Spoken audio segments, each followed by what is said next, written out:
자녀들이 아직 어리고 여렸을 때 우리의 세상은 참으로 단순하고 명료했습니다.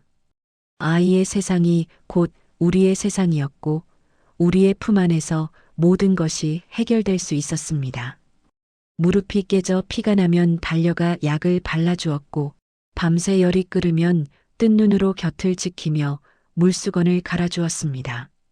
아이가 세상의 험한 파도에 놀라 울며 돌아올 때 우리는 단단한 방파제가 되어 그 모든 풍파를 막아주었습니다.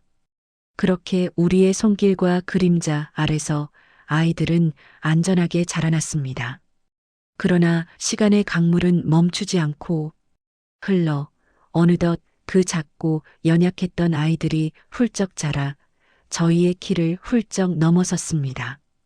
이제는 제 가정을 꾸리고 제 이름이 박힌 명함을 갖고 저희의 품을 떠나 자신만의 광활한 세상을 향해 힘차게 노를 저어 나갑니다. 그 뒷모습을 바라보는 마음은 대견함과 자랑스러움으로 가득하지만 그 벅찬 감정의 이면에는 마치 동전의 양면처럼 깊고 무거운 염려의 그림자가 드리워져 있음을 솔직히 고백하게 됩니다. 자녀의 사업이 어려워졌다는 소식, 배우자와의 갈등이 깊어졌다는 암시, 위태로운 직장에서의 고군분투를 전해 들을 때마다 부모의 마음은 속절없이 무너져 내립니다. 예전처럼 당장이라도 달려가 모든 것을 해결해주고 싶지만 이제는 그럴 수 없다는 현실의 벽 앞에서 깊은 무력감과 슬픔을 느낍니다. 다 자란 자녀의 인생의 어디까지가 사랑이고 어디부터가 간섭인지, 부모로서의 책임은 과연 언제까지 져야 하는 것인지 그 경계선을 몰라 밤잠을 설치며 고뇌하는 우리 부모님들의 지친 마음 위에 오늘 살아계신 하나님의 말씀이 큰 위로와 명확한 지혜로 임하기를 간절히 소망합니다. 오늘 우리에게 주시는 하나님의 말씀은 잠언 3장 5절입니다. 제가 읽어드리겠습니다. 너는 마음을 다하여 여호와를 의뢰하고 내 명철을 의지하지 말라. 이 짧은 한 구절의 말씀은 어쩌면 우리 인생의 모든 문제 앞에서 우리가 붙들어야 할 가장 근본적인 지혜의 정수일 것입니다. 특히 다 큰 자녀를 바라보며 애끓는 심정으로 하루하루를 살아가는 우리 부모님들에게는 짙은 안개 속에서 길을 잃은 배에게 방향을 알려주는 등대처럼 나아갈 길을 선명하게 비춰주는 생명의 빛과 같은 말씀입니다. 말씀은 우리에게 명확한 두 가지 행동 지침을 줍니다.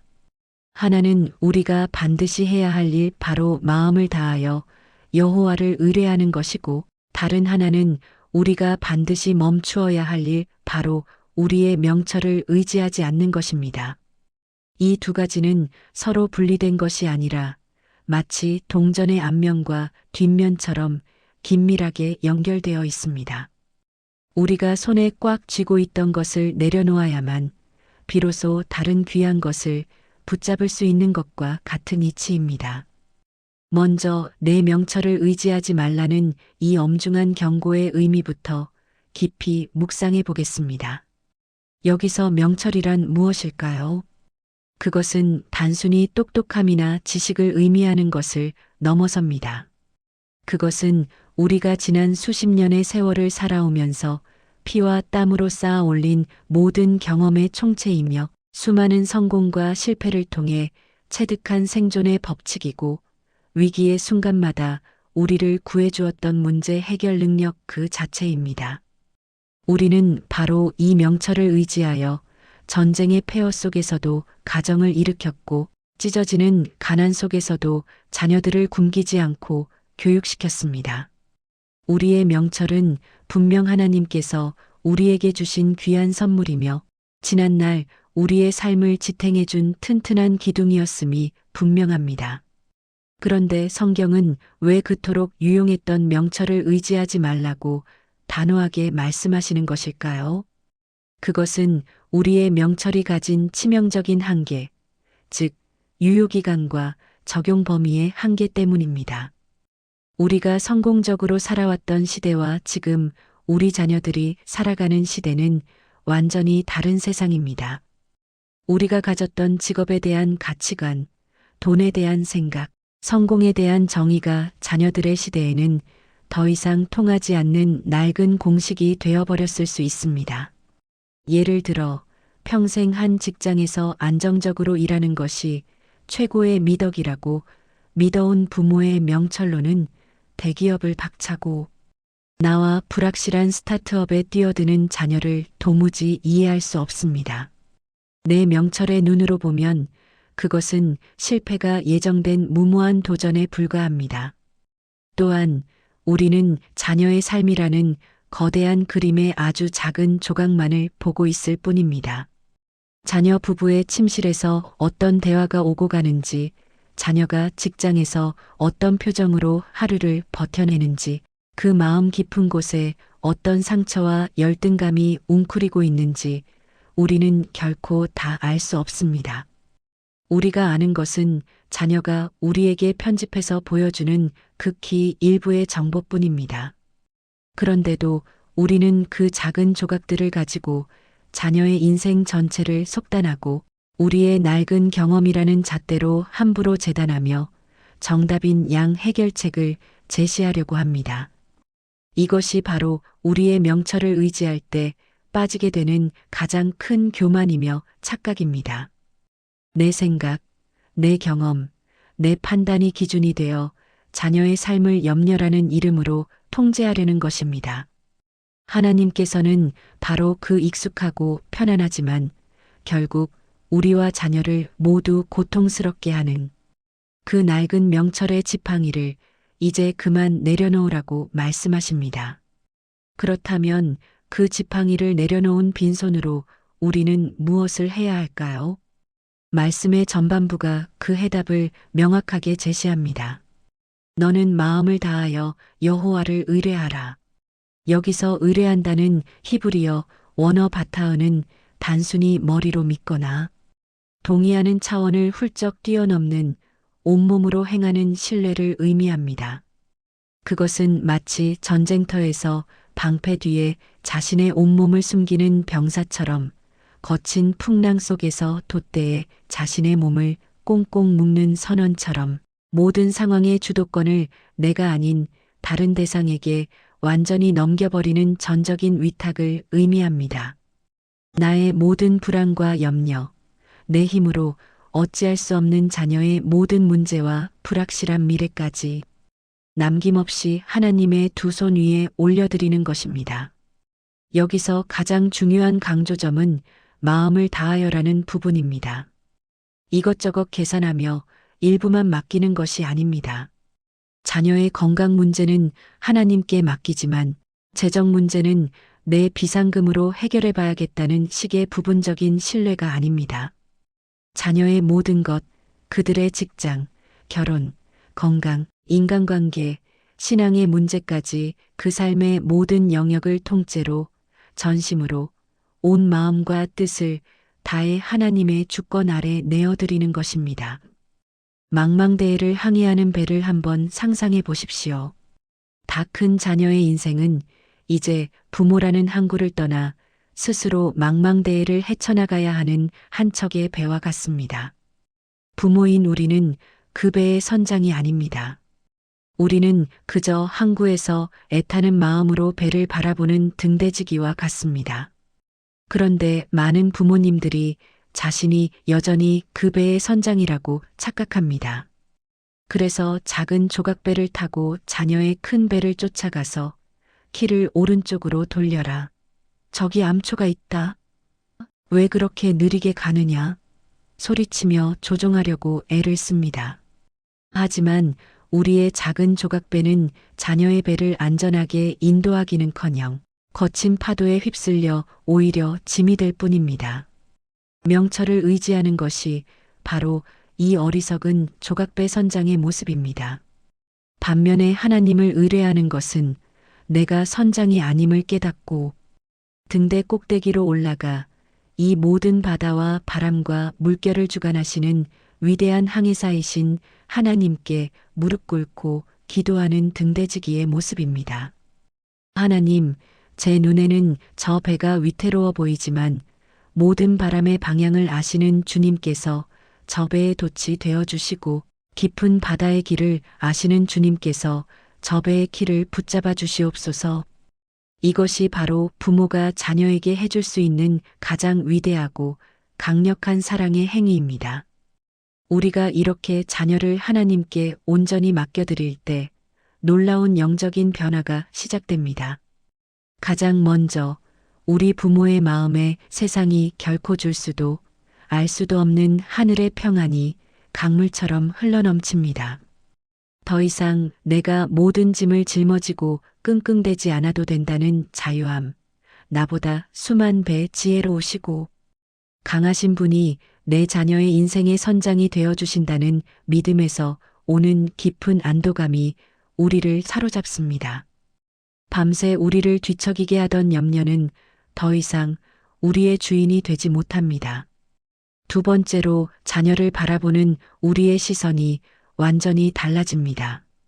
문제와 결점투성이의 위태로운 존재가 아니라 하나님의 위대한 걸작으로 빚어져가는 과정에 있는 소중한 존재로 바라보게 됩니다. 우리의 입술에서는 조급한 잔소리와 통제하려는 간섭이 사라지고 그 자리에 따뜻한 격려와 믿음의 언어, 잠잠히 기다려주는 신뢰가 채워지기 시작합니다. 우리의 역할이 문제 해결사에서 중보기도자로 극적으로 전환되는 것입니다. 우리는 더 이상 자녀의 삶이라는 무대에 뛰어들어 함께 허우적대는 아마추어 배우가 아니라 무대 뒤에서 감독이신 하나님께 이 모든 연극이 가장 아름답게 연출되기를 간절히 기도하는 기도의 동역자가 되는 것입니다. 물론 평생을 의지해온 나의 명철이라는 익숙한 지팡이를 내려놓는 것은 결코 쉬운 일이 아닙니다. 때로는 의심의 안개가 몰려오고 다시 옛 습관처럼 염려의 보찜을 슬그머니 짊어지려고 할 때도 있을 것입니다. 하지만 그럴 때마다 오늘 이 약속의 말씀을 굳게 붙드시길 바랍니다. 너는 마음을 다하여 여호와를 의뢰하고 내 명철을 의지하지 말라. 이것은 단순한 조언이 아니라 우리를 너무나도 사랑하시는 아버지 하나님의 강력한 약속이 담긴 명령입니다. 기억하십시오. 우리의 자녀는 우리의 소유물이 아니라 하나님께서 잠시 우리에게 맡기신 하나님의 귀한 자녀입니다. 우리보다 그들을 억만 배 더 사랑하시고 그들을 향한 가장 완벽하고 선한 계획을 이미 가지고 계신 분은 바로 하나님 아버지이십니다. 이제 그 무거운 책임감과 염려의 짐을 모두 내려놓고 우리의 사랑하는 자녀들을 좋으신 아버지, 전능하신 하나님께 온 마음을 다해 올려드리는 저와 여러분이 되기를 간절히 축원합니다. 이제 말씀을 우리의 삶에 적용하며 함께 기도하는 시간을 갖겠습니다. 잠시 눈을 감으시고 다음 질문에 스스로 답하며 자신의 마음을 정직하게 돌아보시기 바랍니다. 첫째, 지금 내 마음을 가장 무겁게 짓누르는 자녀에 대한 염려는 구체적으로 무엇입니까? 그 문제를 해결하기 위해 여전히 내가 붙들고 있는 나의 명철, 즉 나의 경험이나 방법, 혹은 물질적인 계획은 무엇입니까? 둘째, 그 모든 염려를 온전히 하나님께 맡기지 못하도록 가로막는 내 안에 가장 큰 불신이나 두려움은 무엇입니까? 마음을 다하여 하나님을 의뢰한다는 것이 오늘부터 나에게 구체적으로 어떤 말과 행동의 변화를 의미할지 묵상해 봅시다. 이제 이 묵상을 바탕으로 함께 기도하겠습니다. 사랑과 은혜가 풍성하신 하나님 아버지, 오늘도 지혜의 말씀으로 저희의 어둡고 복잡한 마음의 빛을 비추어 주시니 참으로 감사합니다. 다 자란 자녀들의 삶을 바라보며 한없는 기쁨과 감사를 느끼면서도 마음 깊은 곳에서는 끊이지 않는 염려와 불안으로 힘겨워하는 저희의 연약하고 이중적인 모습을 주님 앞에 정직하게 내려놓습니다. 자녀의 작은 신음에도 가슴이 철렁 내려앉고 그들의 힘겨운 발걸음에 밤잠을 설치는 것이 부모된 저희의 솔직한 마음입니다. 어떻게든 내 힘으로, 내 경험으로, 내 지혜로 그들의 길을 평탄하게 만들어주고 싶었지만, 이제는 아무것도 할 수 없다는 무력감에 휩싸일 때가 많았음을 고백합니다. 주님, 오늘 주신 말씀을 저희의 마음판에 깊이 새깁니다. 평생을 의지하며 살아왔던 우리의 짧은 생각과 낡은 경험, 우리의 명철을 하나님보다 더 신뢰했던 교만함을 용서하여 주시옵소서. 이제 우리의 명철이라는 낡고 무거운 지팡이를 주님의 십자가 앞에 내려놓고 살아계신 창조주 하나님 아버지를 온전히 의뢰하기로 결단합니다. 사랑하는 내 아들, 내 딸의 직장 문제, 가정 문제, 건강 문제, 신앙의 문제까지 저희의 힘으로는 열 수 없었던 그 인생의 모든 굳게 닫힌 문들을 전능하신 주님의 손에 온전히 올려드립니다. 주님께서 친히 그들의 인생의 선장이 되어 주셔서 가장 선하고 복된 길로 인도하여 주시옵소서. 저희에게는 염려 대신 기도의 능력을, 간섭 대신 신뢰의 평안을, 조급함 대신 잠잠히 주님의 때를 기다리는 인내를 허락하여 주시옵소서. 그리하여 부모인 저희가 먼저 주님 안에서 참된 자유와 기쁨을 누리게 하시고 그 평안의 강물이 우리 자녀들에게까지 흘러가게 하여 주시옵소서. 이 모든 말씀, 우리를 구원하신 예수 그리스도의 이름으로 기도드립니다. 아멘. 오늘도 주님의 말씀 안에서 참된 평안을 누리는 하루 보내시길 바랍니다. 저희 채널을 구독하시면 매일 새로운 지혜의 말씀을 만나보실 수 있습니다.